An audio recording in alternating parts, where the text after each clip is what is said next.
Hi, it's Dr. Jean with Mainline Plastic Surgery. I wanted to talk to you today about tummy tuck or abdominoplasty.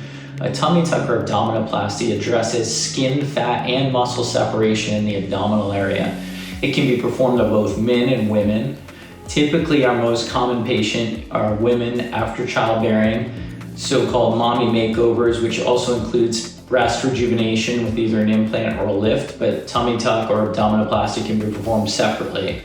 What it involves is liposuction of the abdominal area, removal of the loose skin, and repairing of what's called the rectus diastasis, the separation between the abdominal muscles that occurs with pregnancy and never goes back together no matter how fit you are, how strong you are, how much weight you lose, how much physical therapy you do. That diastasis never comes back together.